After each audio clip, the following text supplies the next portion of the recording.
It's springtime and the Alpines are singing. Their trailing and compact nature make them perfect for the rock garden setting. And in this series, we're going to introduce you to different types of Alpines and how to grow them at home. So Alpines are the ultimate space-saving plant. Like this small little red-flowered saxifrage I have next to me here. It's growing through really, really small, tiny, intricate rocky crevices. You really don't need too much space for this plant to really, really thrive and look absolutely stunning. They also don't require that much maintenance either. As you see here, this is a beautiful purple-flowered Aubretia, which again has a mat-forming but ever so slightly trailing habit. So it's thriving on very, very minimal nutrient, and the watering of this area is also very, very minimal. So if you're a gardener with not too much time on your hands and a limited budget, Alpines are the perfect plant group for you. So Alpines grow in some of the harshest conditions on Earth. They can grow at huge altitude, or they can grow in lowland, but usually very, very exposed sites. So they're experiencing very, very harsh conditions. Alpines really do make the most of their short growing window, and in spring, they are a real flowering spectacle. So if you're out shopping for Alpines, you may stumble across a plant such as this. This is a Corydalis. In our garden centres, the term Alpine is used in a very broad sense.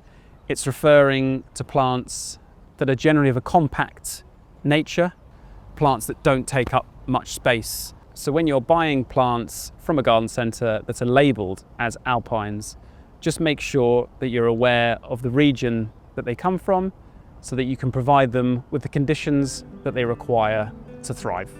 Now this Corydalis would not thrive in a sunny location. This plant is after a more shady spot. So if you're growing Alpines at home, you don't necessarily need a large display glasshouse such as this. You can grow Alpines in raised beds such as this. You can also grow them in small pots. And increasing in popularity are these containers, which are called troughs. Troughs are a fantastic way of growing Alpines and displaying them. You can create almost like a miniature landscape such as these in front of me here. And this trough here is slightly deeper, so this will accommodate a larger, deeper rooting plant, whereas this trough here is a lot more shallow. So emphasis has been made on building up the level here with some vertical placement of rocks. The drainage is a key consideration when constructing one of these troughs. The growing media that you grow the plants in needs to be very free draining. So the ideal growing media to choose for growing plants in these containers would be a John Innes No. 2 with added grit. These plants will not tolerate a damp root system. If the compost is not draining sufficiently enough, this will encourage the root systems to rot, especially during the cold winter months. We'll be going into more detail about the care of Alpine plants later in the series.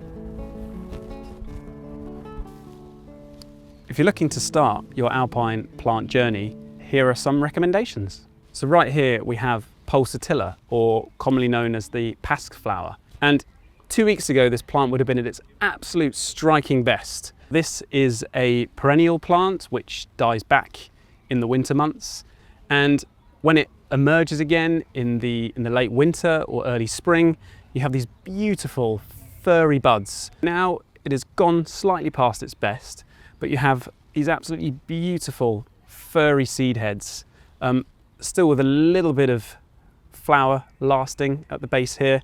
The stems are so soft, it's almost like stroking a pet. So this is a Sempervivum, or commonly known as a house leek. And this plant is absolutely quintessential with Alpine plant displays or collections. It has this ability to sort of drift itself through cracks and crevices. You start off with a small mother plant, and as this matures, it will offset and it will slowly start to travel further through an Alpine planter. And in the summer months, sort of May onwards, some of the older rosettes will actually flower, and you'll get this lovely flower spike that sits about 10-20 centimeters above the rosette. That rosette will then die, and then you'll be left with more of these gorgeous little offsets, which will continue and prolong the life of the plant. So a real classic and an absolute must-have in every alpine and rock garden setting is the Aubretia. The Aubretia, believe it or not, is actually in the cabbage family, and it has this beautiful ability to grow up and over walls, beautiful cascading habit. This particular plant is beautifully pink in colour, but as we move to behind me, we have this gorgeous, almost violet, purpley plant. They come in all different flower colours. You can even get whites and really, really pale cream colours as well. At this time of year, it's really shining and an absolute must-have for any rock garden. So a beautiful example of a cushion-forming alpine is this little Mossy Saxifrage I have next to me here. And similar to the Sempervivum, it has a slightly succulent, fleshy leaf and is actually slightly hairy and has this beautiful, tight, mound-forming habit. This plant really, really benefits from being in a little bit of shade, so not in absolute full sun. They come in a vast range of flower colours from purple through to red to pink, but I think white is just as good. So this is a Helianthemum, or commonly known as the rock rose. And this is a woody plant, so it's slightly shrubby in nature. And this has a beautiful prostrate or creeping habit. It has an ever so slightly hairy leaf and slightly silvery too. And this helps it to actually thrive in slightly drier locations and also quite open, sunny aspects as well. At this time of year, the flower colour is immense, beautiful, vibrant, almost tropically reddish orange blooms. If you've got a slightly larger container or bed, it really is the perfect choice. So another iconic alpine plant is the Phlox. For most of the year, just a green coverage of leaf.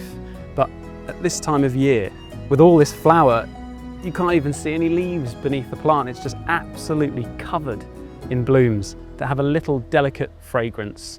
And it's just proving that it's absolutely perfect for any rock garden. Other plants to consider are creeping thyme or dianthus, which is the carnation or garden pink, and even this gorgeous sea thrift. Absolutely perfect for the rock garden. And how can we forget dwarf bulbs?